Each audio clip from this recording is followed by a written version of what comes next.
Usually क्या होता है, वो स्कूल भेज देते हैं बच्चों को। टीचर्स उन्हें गाइड करती हैं कि शायद आपके बच्चे के साथ कोई इशू है या डिलेड लर्निंग है या ऑटिज्म है, आप काउंसलिंग लीजिए। उससे पहले हम कैसे आइडेंटिफाई कर पाएंगे? बच्चा हमारी बात को नहीं सुनेगा। बच्चा ज़िद्दी भी हो सकता है, ज़िद में भी बच्चा अपनी इन चीज़ों को नहीं करना चाहता है, बट वो बच्चे के इश्यूज हमें दिखने लगते हैं। कई बार पेरेंट्स समझ ही नहीं पाते कि ओवर पैम्परिंग क्या है और पेरेंटिंग क्या है, तो पेरेंटिंग आप कैसे उनको डिफरेंशिएट करते हैं? ओवर पेरेंटिंग ये है कि बच्चे को हर बात के लिए आप रिस्पॉन्सिबल नहीं है, रिस्पॉन्सिबिलिटी बच्चे की होनी चाहिए, क्योंकि वो अपनी एज के साथ जैसे ग्रो कर रहा है। और ये स्क्रीन टाइम का कैसे इफेक्ट होता है? टाइम का मैम ये हो रहा है कि जैसे अभी हम कंटिन्यू मोबाइल देखते हैं, मोबाइल में क्या है कि बार बार म्यूजिक चेंज हो रहा है, म्यूजिक का जो हमारे ब्रेन को इम्पैक्ट जाता है वो बार बार एक डिस्टर्बेंस वाला जा रहा है। और जो हमने कार्टून नेटवर्क चैनल देखे हैं कार्टून वाले, उसमें क्या होता है, कलर बहुत ब्राइट होते हैं। उस कलर को देख के बच्चे के ब्रेन में केमिकल चेंजेस होते हैं और उन केमिकल चेंजेस के कारण हमारी फंक्शनैलिटी लॉस होती है।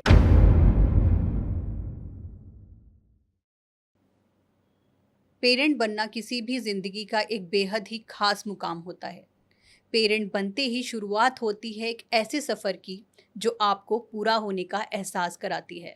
जब आपकी ही छवि नन्हे कदमों से आपके चारों तरफ खिलखिलाती है तो मन ऐसी खुशी से भर जाता है जो केवल एक पेरेंट्स ही समझ सकते हैं।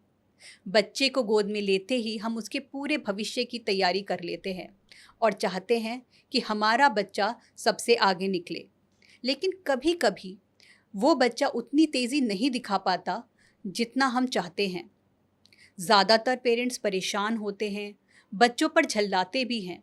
अपने पेरेंट्स को परेशान देख वो बच्चा अपनी ही परेशानी में और दबता चला जाता है। ज़रूरत है उस बच्चे को समझने की, उसको गले लगाने की और उसकी परेशानियों का समाधान ढूंढने की। Welcome all to T Buzz और मैं हूँ अलका सिंह। आज हमारे साथ हैं डॉक्टर जितेंद्र कश्यप, जो कि डायरेक्टर हैं स्वयं संभव चाइल्ड डेवलपमेंट सेंटर के। आज हम उनसे ऐसे मुद्दों पर बात करेंगे जिन्हें हम समझते तो हैं पर मानना नहीं चाहते। ऑटिज़म, ADHD, डिलेड लर्निंग, ऐसे कई मुद्दे हैं, ऐसी कई परेशानियां हैं जिससे हर 68 में से एक बच्चा भारत में जूझ रहा है। वेलकम डॉक्टर जितेंद्र जी। जी नमस्कार मैम। पहले तो मैं आपको धन्यवाद देना चाहती हूँ कि एक सजग समाज बनाने में आप पुरजोर मेहनत कर रहे हैं। मैम मैं भी बहुत अच्छा फील कर रहा हूँ कि आपने कम से कम इतना समझा कि हम इस अवेयरनेस को आगे बढ़ा सकें, जी, इस कैंपिंग को आगे बढ़ा बिल्कुल। सकें। तो पहले आप हमें ये बताइए कि ऑटिज़म, ADHD, डिलेड लर्निंग ये क्या मुद्दे हैं और ये किस तरह से आप इन पे काम कर रहे हैं? क्योंकि आप मुझे बता रहे थे कि आप ऑक्यूपेशनल थेरेपिस्ट हैं, तो जी आप किस तरह से इन बच्चों को हेल्प करते हैं या पेरेंट्स को हेल्प करते हैं? जी। ऑटिज़म एक न्यूरो डेवलपमेंटल डिसऑर्डर है। ADHD भी अटेंशन डेफिसिट डिसऑर्डर है, जो आजकल बच्चों में बहुत ज़्यादा मिल रहा है। रीज़न उसका ये भी हो सकता है कि मतलब बच्चा अपने जो स्क्रीन टाइम है और अपने जो ट्रेडिशनल गेम है उनको खो चुका है। तो अब उन्हीं की बात करें तो इनके जो केसेस हैं इंक्रीज़ हो रहे हैं इंडिया में डे बाय डे। ये वर्ल्ड वाइड प्रॉब्लम है जिसका एग्जैक्टली। सॉल्यूशन ढूंढना बहुत ज़रूरी है, और उसका सॉल्यूशन अभी वर्ल्ड वाइड अगर देखा जाए तो ऑक्यूपेशनल थेरेपी है। अगर वो ऑक्यूपेशनल थेरेपी सही समय पर, सही जगह पर, सही थेरेपिस्ट दे रहे हैं तो डेफिनेटली उसमें रिजल्ट्स भी मिल रहे हैं। जी। जी आपने किस तरह से शुरुआत की और एक ट्रस्ट भी है जिससे आप पेरेंट्स की हेल्प करते हैं, तो उस बारे में बताइए कि आपको ये आइडिया कैसे आया जी। उसका? जो हमारे यहाँ जो सेंटर पे बच्चे आते हैं, पहले हमने 2017 में सेंटर स्टार्ट किया था अपना, स्वसंभव ऑक्यूपेशनल थेरेपी सेंटर था। जी। और उसको हमने इतना आगे बढ़ाने की कोशिश की कि उसमें मैंने काफ़ी चीज़ें देखी। पॉइंट्स थे, लैकिंग पॉइंट्स थे, पेरेंट्स के भी थे, हमारे भी थे। हम जो काम कर रहे थे पहले हमें मज़ा नहीं आ रहा था एक्चुअल में। क्यों? क्योंकि हमें उतने नहीं पता था कि भाई ये बच्चा आ तो रहा है हमारे पास, लेकिन पेरेंट्स कितने सेटिस्फाइड हैं उससे। जी। तो जब हम उस लेवल तक पहुँचे, क्योंकि मेरी शुरुआत थी तो शुरुआत में मेरे को थोड़ा टफ लगा। बाद में जाके मैंने उसको अपने आप को भी चेंज किया, फिर मैंने पेरेंट्स के अकॉर्डिंग उनको अपने आप को चेंज किया थोड़ा। फिर मैंने धीरे-धीरे काम करते हुए अपनी नॉलेज को अप्लाई करना शुरू किया, क्योंकि मेरी उस टाइम पे शुरुआत थी। शुरुआत में मैंने काफ़ी चैलेंजेस फेस किए। कुछ लोग थे जो मतलब काम तो कर रहे थे, लेकिन उनको प्रॉब्लम आ रही थी, फेस कर रहे थे कि भई वो चेंजेस नहीं मिल पा रहे हैं बच्चे के अंदर, कि भई हम जो काम कर रहे हैं उसमें एक दिखना चाहिए ना पैटर्न वाइज़ पूरा कंप्लीट, कि हाँ भई ये आज इतना कर रहा है, आगे उतना करेगा। क्या उसके फ्यूचर के गोल्स होंगे, हमारे गोल जी सेट करके हमने उनको सेट किया।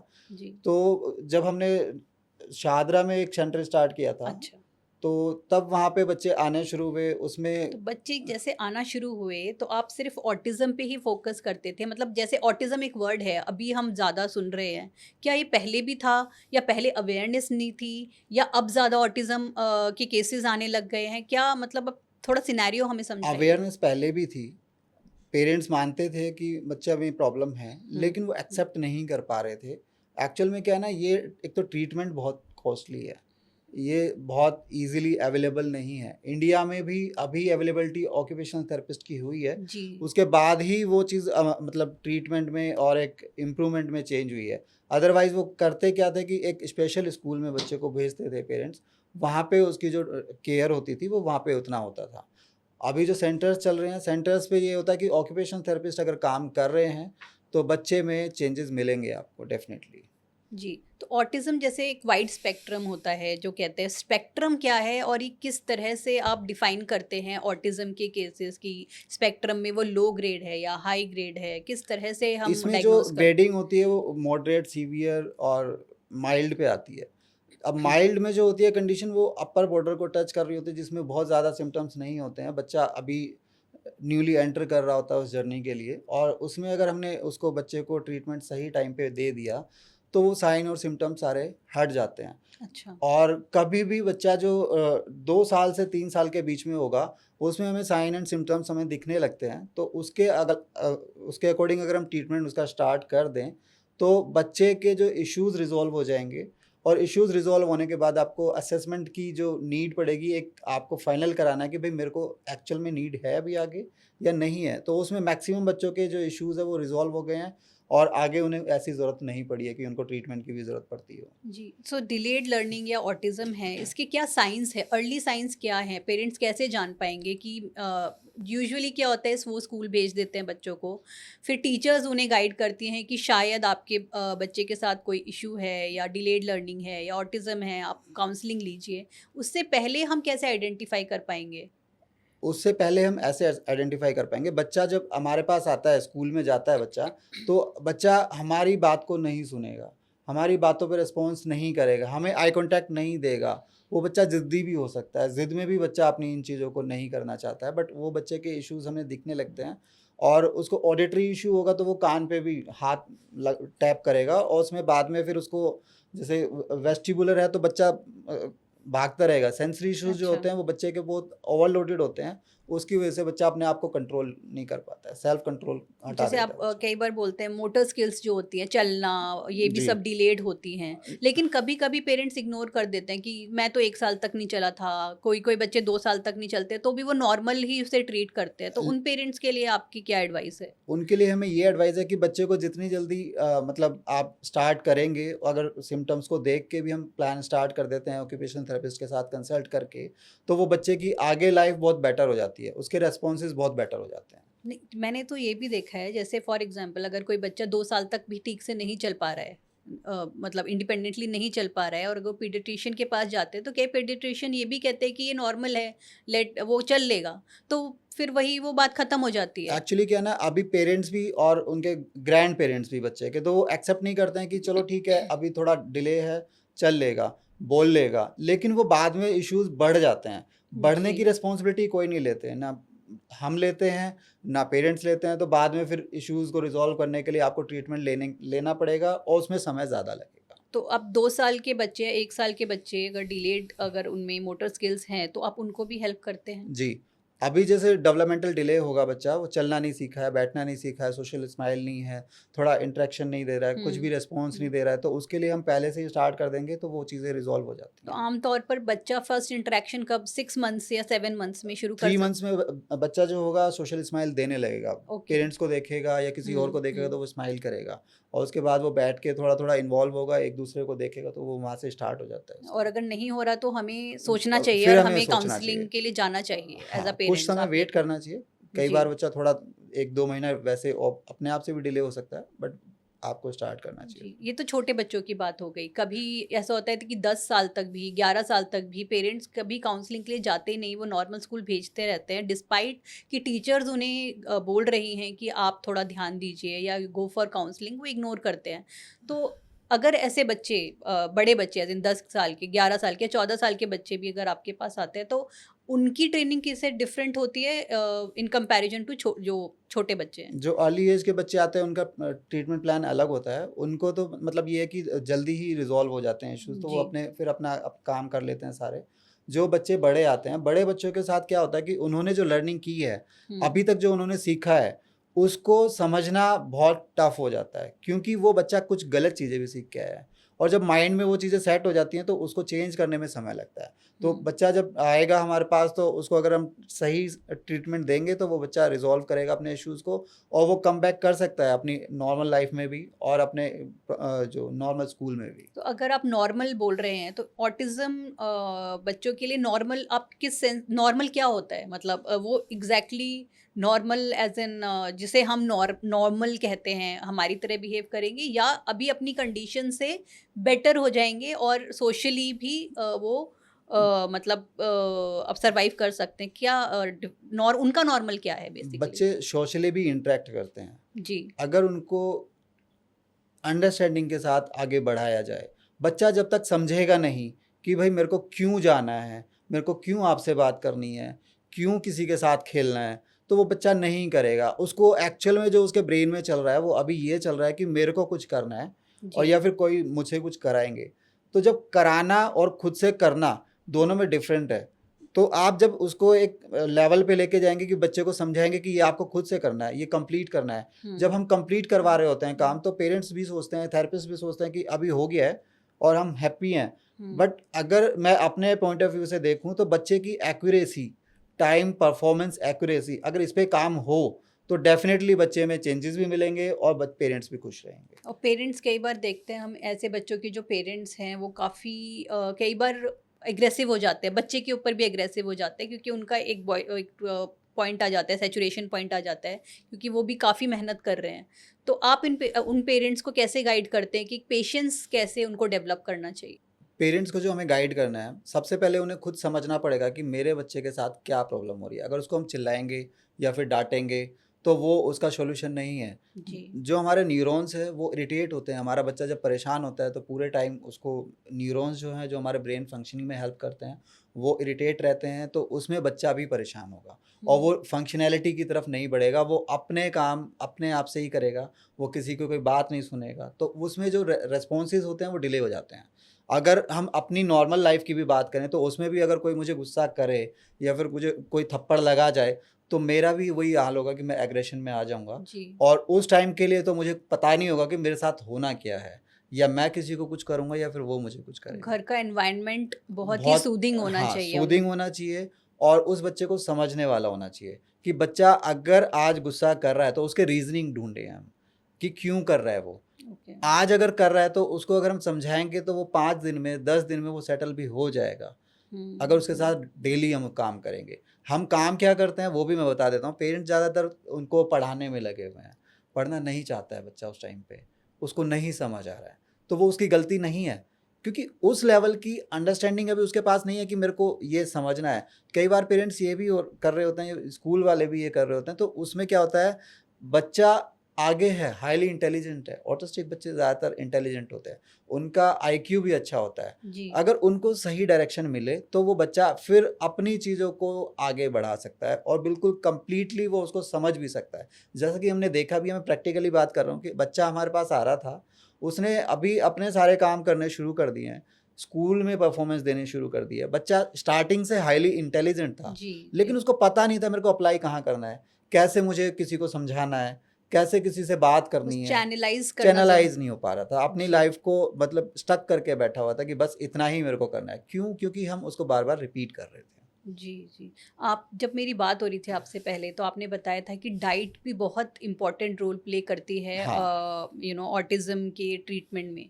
तो आप बताइए किस तरह की डाइट, मतलब ये तो मैं पहली बार सुन रही हूँ कि डाइट भी हेल्प करती है रेगुलेट करने में आपका बिहेवियर, तो वो कैसे हेल्प करती डाइट में मैम ये होता है कि जैसे अभी बच्चा हमारे साथ काम कर रहा है तो उसकी एनर्जी चैनलाइज़ नहीं हो पा रही है और उसको खाने को बहुत कुछ मिल रहा है, दिन में मील उसका कंटिन्यू है, उसमें प्रोटीन भी है और फैट भी है, तो उसकी वजह से वो बच्चा क्या करेगा, अपनी एनर्जी को चैनलाइज़ नहीं कर पा रहा है, तो कंज़प्शन कम हो रहा है। एनर्जी का कंज़प्शन कर रहा है, प्रोडक्शन ज़्यादा हो रहा है। जब प्रोडक्शन ज़्यादा होता है तो उसमें क्या होता है कि बच्चा पूरे दिन चलता रहेगा, बैठेगा नहीं, रिस्पॉन्स इतने नहीं देगा क्योंकि उसको अपने काम करने हैं, उसको बैठा नहीं, अपने आप को कंट्रोल नहीं कर पा रहा है वो। हैं? जी, और इसमें क्या होता है कि अगर हम बच्चे को डाइट पे डालें, उसको खीरा, टमाटर, जितने भी मतलब फाइब्रस फूड हाँ, है। फाइब्रस फूड है और बिल्कुल नॉर्मल सात्विक खाना उसको खिलाएँ, तो बच्चा बहुत जल्दी रिकवरी देता है। और वो अब खाली बच्चे के साथ की बात नहीं है, वो बड़े भी उसको लेंगे तो वो भी बेनिफिट उसको करेगा। सात्विक खाने की बात की तो इसमें आप क्या सिर्फ वेजिटेरियन ही होता है या नॉन वेजिटेरियन डाइट चार्ट अगर आप प्लान करते हैं तो फिर वो किस तरह से बैलेंस आउट करते ये पूरा वेजिटेरियन होता है जो हैं? डाइट जी, है, बच्चे को क्योंकि जो नीड है वो उसमें मिल रही है जी, और हमारी बॉडी को उतना ज़्यादा नहीं चाहिए। ओवर ईटिंग भी बच्चे के लिए परेशान करती है। बिल्कुल। जब हम ज़्यादा खाएँगे तो हमारा ब्रेन भी तो, और जो हमारा डाइजेशन सिस्टम है, वो भी तो काम करेगा ना। उसको रिस्पॉन्स नहीं मिल रहा है, उसको कनेक्शन नहीं मिल रहे हैं ब्रेन से कि मेरे को कितना पचाना है, कितना खाना है, क्योंकि उसके ओके, पास ऑलरेडी फुल है। ओके, तो उसको कहाँ से वो मतलब ओके। तो ब्रेन उसको साइन देता ही नहीं है कि अभी नहीं आपको दे रुक पाता जाना है, है खाने के नहीं लिए। देता कोई है। उसकी फेवरेट चीज़ें तो खाता ही रहेगा हाँ जी। एंडलेसली। ये भी आपके पास केसेस होते हैं उस होते तरह हैं और उसमें भी ये भी होता है, पेरेंट्स जब दे रहे होते हैं तो उनको खुद समझना चाहिए कि अभी इसको रुकना है। रुकना है। अभी बच्चे को अगर नहीं दूँगा तो कोई नुकसान नहीं है। वो जी, बच्चा डिमांड करता है तो उसको दे देते हैं और जब अच्छा। देंगे तो उसकी हैबिट में भी चेंज हो जाता है कि भई अभी मेरे को चाहिए तो चाहिए, फिर वो ज़िद करने लगता है। तो वो हुँ। प्रॉब्लम करता है फिर। जी, जी। जैसे अब डाइट की बात हुई तो किस तरह आपने कभी देखा है कि पेरेंट्स ने बोला हो कि नहीं-नहीं मेरा बेटा तो मैं डाइट चेंज नहीं कर सकता। किस तरह के आपको कैसे इश्यूज़ अगर कभी हाँ, फेस पेरेंट्स कहते हैं कि मेरा बेटा कमज़ोर हो जाएगा, जी, वीक हो जाएगा, जैसा कि नहीं होता है। अगर हम बच्चे को 3 दिन तक खाना भी नहीं देंगे ना, उसको सिर्फ़ पानी और सैलेड पे रखेंगे तो कोई फ़र्क उसको नहीं पड़ने वाला है। अच्छा। क्योंकि वो उसके पास ऑलरेडी इतना स्टोरेज है कि वो अगर 2-3 दिन काम करेगा ना तब उसको चैनलाइज़ कर पाएगा। हुँ। क्योंकि प्रोडक्शन उसके पास ज़्यादा हो रहा था। तो इसलिए उसको मतलब समझना चाहिए पेरेंट्स को कि नहीं करना है ये काम। So mind exercise and physical exercise ज़रूरी है ताकि वो एनर्जी जो है वो चैनलाइज़ कर पाएँ, चैनलाइज़ हो जाए, यूटिलाइज़ हो जाए यूटिलाइज़ हो जाए। प्रॉपर्ली और फिर थोड़ा उनको आप ट्रेन करते हैं थ्रू सेंसरी जो आपका स्कूल में है हाँ, सेंसरी एक्टिविटीज़ के ज़रिए। जी। जी, जो ऑक्यूपेशनल थेरेपी है वो सेंसरी इंटीग्रेशन पे ही काम करता है और साथ में हायर फंक्शन एग्जीक्यूटिव फंक्शंस पे काम करता है जो कि बच्चे को ब्रेन डेवलप करने में हेल्प करता है। जी। जो सेंसरी इश्यूज हैं वो मतलब अगर रिजॉल्व हो जाते हैं तो बच्चा अपनी मैक्सिमम चीज़ें करने के लिए रेडी रहता है। ठीक है। जी, आपने ट्रेन कर दिया बच्चा एक नॉर्मल स्कूल में जा रहा है, उसके नॉर्मल फ्रेंड्स हैं, एक पीयर ग्रुप बन गया है, लेकिन जब वो खेलने जाएगा तो सारे बच्चे इतने ज़्यादा एक्सेप्टिंग या फिर हम्बल नहीं होते हैं, वो तो बुली करते ही हैं। तो अब जैसे ट्रेन्ड बच्चा है मतलब नॉर्मल बच्चा है आपके स्कूल से चला गया, कभी वापस ऐसे इश्यूज़ के साथ आए हैं कि इसको बुली किया जा रहा है, now he is not able to cope up with that, ऐसे कोई इश्यूज़ आपके फेस बुली किए? किया जाता है बच्चों को, लेकिन वो जी, बुली करने के लिए भी कहीं न कहीं रिस्पॉन्सिबल हैं हमारे जो पेरेंट्स और उनके टीचर्स। जी। अगर वो बच्चों को वहाँ काउंसलिंग करें, बैठ के उसके साथ थोड़ा समझाएँ कि ये बच्चा आपके पास बैठेगा और आपको ये कोई परेशान नहीं करेगा, उसको छेड़े नहीं। कोई उसको परेशान वैसे ना करे कि भई जब परेशान करेंगे तो ऑब्वियसली तो बच्चा response. Awareness as a whole ज़रूरी है, पूरी सोसाइटी की या पूरी क्लासरूम की कि that they should be accepting to all these kinds of issues और हाँ, वो करना चिल्ड्रन। पड़ेगा एक्सेप्ट, तभी जी। जाके इन बच्चों के लिए कुछ आगे बढ़ पाएँगे, नहीं तो स्कूल वाले भी मना कर देते हैं कि हम नहीं रख पाएँगे। जी, आप स्कूल की बात की, आप कैसे इश्यूज़ फेस करते हैं? कई बार स्कूल ही नहीं रेडी होते हैं कि नहीं हम नहीं रहेंगे, आपका बच्चा बहुत प्रॉब्लम कर रहा है हुँ। क्लास में and it's we are not able to manage that child. Starting में मेरे साथ भी ये प्रॉब्लम्स आई जी, थी। जब बच्चा गया था नॉर्मल स्कूल की तरफ तो स्टार्टिंग के कुछ समय उसमें बच्चे ने मैनेज नहीं किया था अपने आप को। तो उसमें क्या होता है कि टीचर जो बात कह रहा होता है या कोई काम करा रहा होता है तो उसको रिस्पॉन्स नहीं देना चाहता है बच्चा क्योंकि वो अभी उस एनवायरनमेंट के लिए एडजस्टेबल नहीं हुँ, है। हुँ, बट उसको अगर हम चाहते हैं और उसको मतलब एक प्रॉपर वे में उसको काउंसलिंग करते हैं और उसको समझाते हैं तो वो बच्चा सेटल हो जाता है। वो बच्चा आज अपने काम कर पा रहा है और अपने स्कूल में सारी परफॉर्मेंस दे रहा है। जी, तो कुछ स्कूल्स का इंक्लूसिव एकेडमिक करिकुलम भी होता है where they accept these kind of students.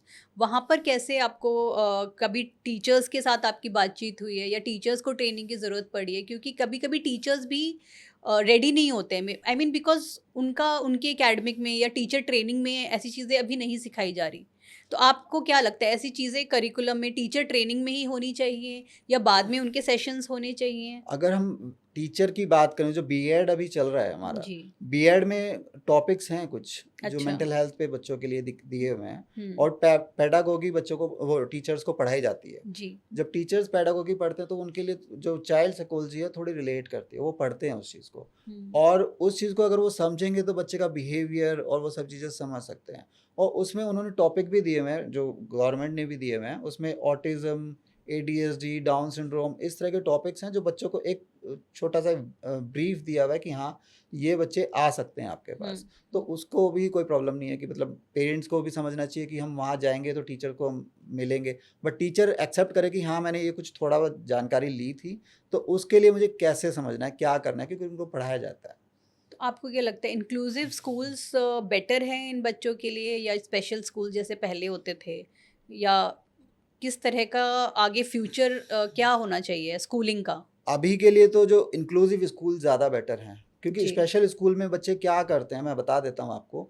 वो एक हैबिट बना लेते हैं अपनी और वो लंबे समय तक वहीं रहने की वो कोशिश करते हैं, क्योंकि उनका जो इंक्लूसिव स्कूल है उसमें बच्चा जाएगा तो वो अपने ट्राई करेगा अपने अकॉर्डिंग, और उसमें अगर स्पेशल स्कूल में बच्चा जा रहा है तो उसको मैक्सिमम 1 और 2 ईयर में बच्चा नॉर्मल स्कूल में जाना चाहिए। अगर वो ओके, नहीं जा रहा है तो वो कहीं न कहीं वो इश्यू है कि बच्चा उतने ही लेवल पे रिकवरी नहीं कर पा रहा है। ओके। हुँ। तो फिर अगर वो नहीं कर पा रहे तो फिर और रिग्रेस ट्रेनिंग होती है, किस तरह से आप उसको थेरेपीज़ काउंसिल चलती हैं, करते हैं? जी, ऑक्यूपेशनल थेरेपी, अगर बच्चे को नीड है, स्पेशल एजुकेशन भी दिया जाता है। स्पेशल एजुकेशन में आजकल का सबका मानना है, पेरेंट्स का भी, कि बस सिर्फ राइटिंग उसको कराई जाती है।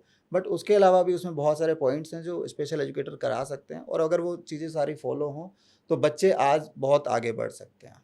तो अभी जैसे गवर्नमेंट का पहला कोई भी डायरेक्टिव जो आया है 2016 में आया है, अभी जी। करीब-करीब 10 साल भी पूरे नहीं हुए हैं। हुँ। तो गवर्नमेंट इनिशिएटिव आपको कैसे लगते हैं कितने हो रहे हैं गवर्नमेंट इनिशिएटिव ले रही है, क्या वो ऑन ग्राउंड इम्प्लीमेंट हो रहे हैं, एग्ज़ीक्यूट हो रहे हैं?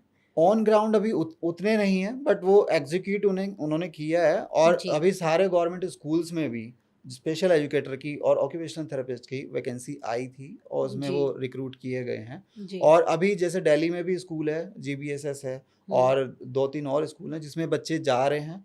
वहाँ पे पूरा सेटअप उनको दिया गया है। गवर्नमेंट स्कूल में इतनी सर्विसेज प्रोवाइड की गई हैं, जी। जो उसके बेनिफिट्स बच्चे ले सकते हैं। जी, तो कभी आपको ऐसा स्ट्रगल हुआ है कि जब पेरेंट्स ही जैसे फॉर एग्ज़ाम्पल अगर आपके पास कोई पेरेंट्स हैं जो अपने बच्चे को भेज रहे हैं, उन्होंने आइडेंटिफ़ाई किया कि उनके सर्कल में भी कोई ऐसे पेरेंट्स हैं, जो इस प्रॉब्लम को फ़ेस कर रहे हैं और बट वो रिलक्टेंट है, वो आना नहीं चाहते हैं। तो कभी आपने फ़ेस किया है, उनको कैसे काउंसिल किया फिर उन पेरेंट्स को? कोई एग्ज़ाम्पल अगर आप देना चाहें तो? हुँ। एक पेरेंट थे जो फर्स्ट बच्चा मेरे साथ आया था। हुँ, मेरी लाइफ में पहला बच्चा ऐसा था जिसको मैंने अपना इंडिविजुअल प्लान दिया था। जी। वो बच्चे के साथ प्रॉब्लम क्या थी कि वो हाइड्रोसेफेलस था, और क्या हाइड्रोसेफेलिस आप बताएँगे थोड़ा? हाइड्रोसेफेलस में क्या होता है कि उसके हेड सर्कमफ्रेंस वो थोड़ा बड़ा रहता है, फ्लूइड ओके, उसमें भरा रहता है। ओके, उसकी वजह से फंक्शनैलिटी लॉस हो जाती है बच्चे की। ओके। और वो बच्चा जब आया था मेरे पास तो वो बेड रिडन था। लेफ्ट साइड उसकी मतलब वर्किंग नहीं थी, मसल्स भी कोई कॉन्ट्रैक्ट नहीं करती थी इतनी। तो अभी क्या है ना कि वो बच्चे ने जब शुरू किया तो हमने उनको घर पे जाना शुरू किया था, ओके, क्योंकि वो बच्चा आ नहीं पाता था। उस बच्चे का अगर 2 साल में वेट था तो 2 साल के बच्चे का वेट था उस टाइम पे 19 केजी, ओके, और उसको उठाना, उसको एक्सरसाइज कराना थोड़ा टफ होता था। बहुत सारे थेरेपिस्ट आए, उन्होंने उसको मतलब कराया भी, फिर वो चले गए थे, उनको किसी रीज़न से जाना पड़ा था। फिर वो काफ़ी टाइम तक मेरे पास रहा बच्चा। तो जब हम उनके घर जाते थे तो बच्चे के साथ क्या इश्यूज़ होते थे कि बच्चा मतलब कोऑपरेट नहीं कर रहा था, चलना नहीं था, उसे खड़ा नहीं हो पाता था। तो उसकी एक्सरसाइज़ हमने चलाई। 2 साल कराने के बाद हमें मतलब थोड़ा डाउट था। उनकी जो सिस्टर थी, 2 सिस्टर थी उस बच्चे की, दोनों को प्रॉब्लम थी। ओह! और जब हमने उसको आइडेंटिफाई किया, पेरेंट्स को हमने बहुत डरते-डरते बताया था कि आपको मतलब तो कुछ आपके ऐसा तीनों है क्या? बच्चों को कुछ ना हाँ, कुछ इशू है। क्योंकि एक का तो कन्फर्म था हमें, बट वो बच्चे थे कि अपना खेलते रहते थे, कभी आए नहीं थे, कभी इतना इंटरेक्शन नहीं हुआ, तो हमने भी ध्यान नहीं दिया। कभी एक दिन बच्चा आया तो उसने थोड़ा हमें दिखाए, कुछ इश्यूज़ दिखे हमें। तो ऑटिज़्म के इश्यूज़ दिखे। हाँ, उस बच्ची को ऑटिज़्म के इश्यू थे। एक बच्ची एपिलेप्टिक थी, तो ओह! उसको भी मतलब प्रॉब्लम थी। वो उतना अंडरस्टैंडिंग और उसके लेवल की नहीं थी। मोटर स्किल्स मोटर वगैरह। स्किल्स भी उसके डेवलप नहीं थे। तो उसने बच्चे ने जब ट्रीटमेंट लिया, फिर बाद में उनको पेरेंट्स को हमने काउंसल किया। 3 दिन लगे हमें उनको समझाने में, फिर 3 महीने लगे उनको सेंटर तक लाने में। उसके बाद वो बच्ची अभी 10th पास कर चुकी है ओके। और सिंगिंग में बहुत इंटरेस्ट है उसको और अच्छे से वो रह भी रही है। हाँ, अभी उसके पूरे इश्यूज़ नहीं हटे हैं क्योंकि पेरेंट्स उतना नहीं कर पाए मैनेज, और उन्होंने बहुत हद तक उस बच्चे को अपने इंडिपेंडेंसी पे लेके गए हैं। ओके। और उसने बच्चे ने अपने आप से 10th पास किया बिना किसी सपोर्ट के। एक बार उसकी बैक आई, एक बार एक एग्ज़ाम में, उसके बाद उसने उसे भी क्लियर कर दिया। जी। जी।